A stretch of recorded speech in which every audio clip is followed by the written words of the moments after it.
Hi, your anxiety therapist here. So today we are going to talk about highly sensitive people. You will see highly sensitive people or person or child. So on the website, it's HSP or HSC for highly sensitive child. So what is it? It is an actual genetic trait. It is handed down from our forefathers and mothers. It's about 15 to 20% of the population. The term was studied and coined by Dr. Elaine Aron. Highly sensitive people feel and sense everything very deeply. The trait has continued because of its important purpose. They're basically the sensors that protect the rest of the community. They're the first ones that can smell danger, hear danger, taste danger. So they're the ones that protect the rest of their community. What does it look like? Okay. Sounds and smells are profoundly experienced. They can notice very subtle differences between things, people. Some people who are highly sensitive can smell when somebody's sick, or can smell very different nuances in a scent. So they can either enjoy it, it really calms them, they really like the smell, or they can really dislike it and it can be very off-putting because it just overpowers the senses. Temperatures are felt in extreme. Very small changes can mean being too hot or cold versus being comfortable. A highly sensitive can notice within a degree or two, and that difference will mean them being comfortable or distracted and not comfortable. Fabrics and clothes can be very bothersome. So highly sensitive often take off the tags. Stitching in socks can't be at a certain place on their toes. Certain, like sometimes jeans are too tight, or turtlenecks, or things that fit in a strange way, they can't even be bothered. They can't get comfortable in it. So highly sensitive need comfortable, relaxed clothing to not be bothered by it. They will notice it and be distracted if something is hitting on their body incorrectly. Lighting can be too strong or too direct. So you'll often see highly sensitives turning down dimmers or changing seating so the light isn't so direct. So it really will bother them if it's too bright.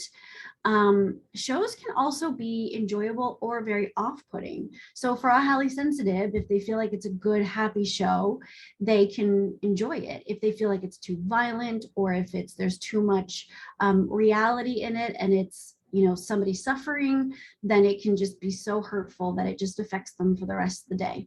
So also the sound of, going back to the sounds of the TV can sometimes be too loud. So just a little bit of a difference will make them be able to enjoy what they're watching. So medicine and caffeine can also be very sensitive as far as dose and effects. So some highly sensitives have to take less medicine than other people for the same effects. And also they can easily suffer with some of the side effects. Also caffeine. So some highly sensitive can't have a lot of caffeine or they get very jittery. So highly sensitives can definitely have a dosing problem and have to be aware of what could be too much for their systems. So what does it look like internally?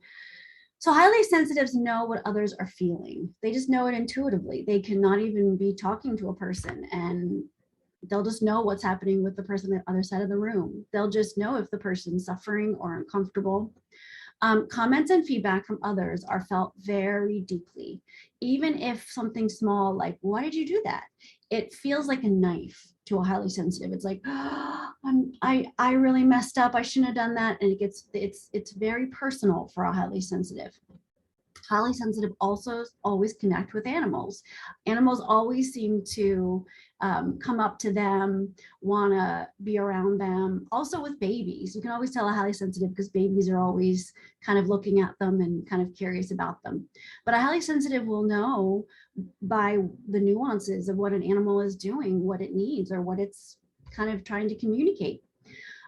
They also become overstimulated in crowds or busy social events. So crowds can be just overstimulating, it's too much. And then social events, if they're talking and they're socializing and they're having conversations or whatever, they're so tapped in all the time. They're like little antennas are up the whole time. So they will get physically fatigued after a few hours.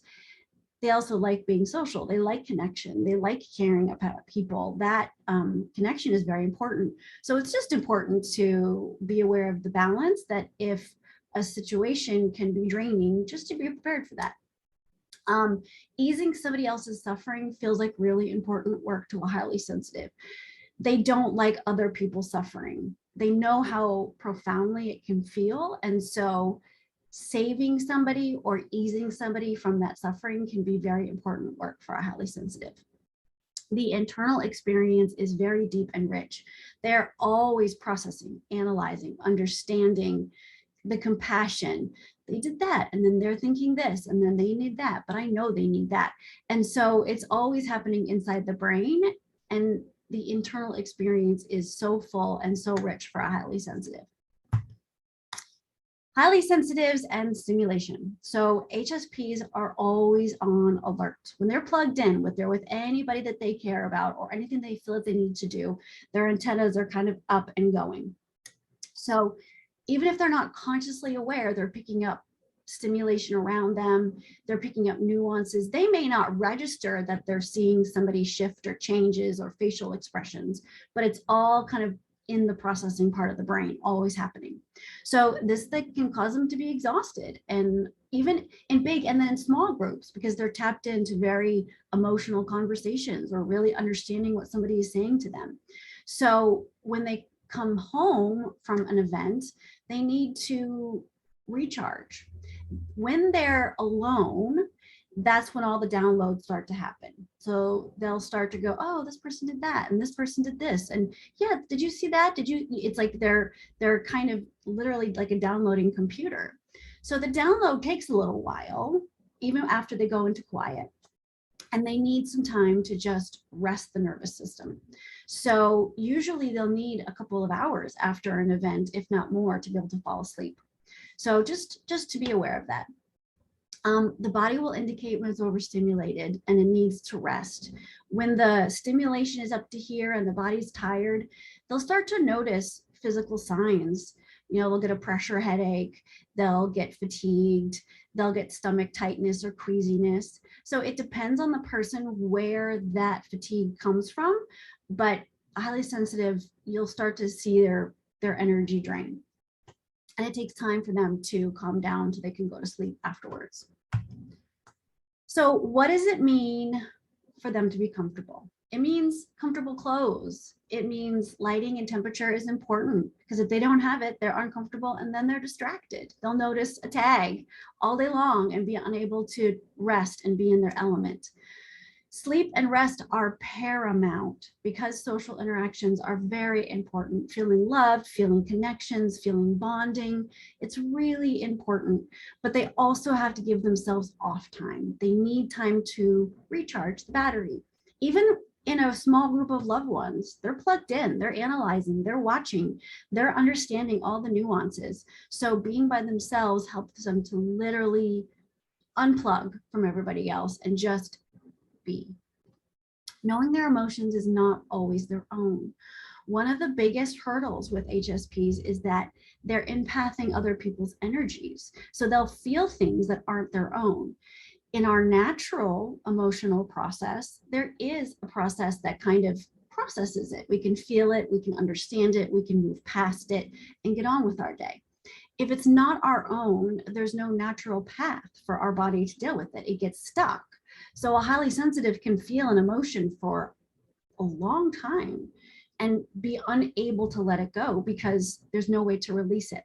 So when an HSP recognizes that the emotion is not their own, they can then process it. Okay, this person was really sad and now I'm feeling really sad. So it's okay that I'm feeling sad, but it's not my own. And then they can release it. And by releasing it, that's how the body can process it. So understanding that when you're around other people, you're going to be empathing and that the emotion won't always be yours. And so you can You don't need to hold on to it. HSPs have to be aware that they are not always correct when they're assessing everybody. Anxiety, older narratives, whatever the reason, they can be connecting a bunch of dots that aren't necessarily there. So it's important for an HSP to be sure before they make solidifying connections on things. Ask, keep getting the input, keep getting information until you're 100% sure. Because if your anxiety is telling you something, or an old narrative is telling you something, that this person's rejecting you, or this person thinks you're stupid, or whatever it is, then you've made a connection that's not necessarily correct. What if you are an HSP? How do you live your best life? Breathing practices are so important to get the nervous system down and calm. Meditation, mindfulness, yoga, it's so important to do it every day. And if you're a highly sensitive who is very busy, it needs to be a couple times a day. You need to just reground a couple times a day. Be aware that others communicate differently than you do. A comment or a feedback might just be that. Some people just express whatever they're feeling in the way that they're feeling it, and there might not be a deeper feeling behind it. So to be aware that if someone goes, "What are you doing?" that they really are just curious, and that might be just what they're feeling, the whole depth of it. Being an HSP is definitely a superpower. HSPs definitely understand their loved ones better than anybody else, but it also takes care. HSPs have to listen to their body. It'll tell you when you need to recharge. If you ignore it, it creates the nervous system to just crash. It will create irritation. It'll create you to act in ways that you don't want to. Your nervous system has to be aligned and feeling good and grounded to be at its best. So you can protect yourself with carrying things that are good smelling around. So if you often pass by things or pass by people and you don't really like the smell, you can have lotions on your hands, essence oils. They have bracelets you can put essence oils on, or necklaces. So sometimes if you need to relax or kind of get rid of a not so great smell, you can create it on your own and just smell it when you need to. Noise canceling headphones can really help turn down some of the stimulation. If other people are watching loud shows, or if there's lots of people around you, it's a way to kind of help focus and keep out the extra stimulation that you don't need to be kind of focusing on at that time. So if you're just kind of focused on what's in front of you, you'll get fatigued less. Dimmer lights and switches are really important. Literally a tiny little bit of difference of putting it up or down will be comfortable. So dimmer switches on all the important parts of the home, or the lights that you can change for a few settings so that you can get that comfortable level, whatever it is. Now, what do you do if you have a loved one that's an HSP? Gentle correction is very important because HSPs feel words very deeply. Harsh words can be really overwhelming. They can shut down if it feels too much or run away. So by being gentle, they're still open, they're still listening, they're still receptive. If it gets too harsh and they start to feel very negative, they'll shut down or they'll run away. Validation is really, really big for an HSP. They do a lot of work. They're always analyzing, trying to understand others, trying to understand other people's perspectives, other people's needs, taking in information. They do a lot of work before they make any kind of conclusion. When they make a conclusion, they feel pretty secure about it because they've done a lot of analyzing about it.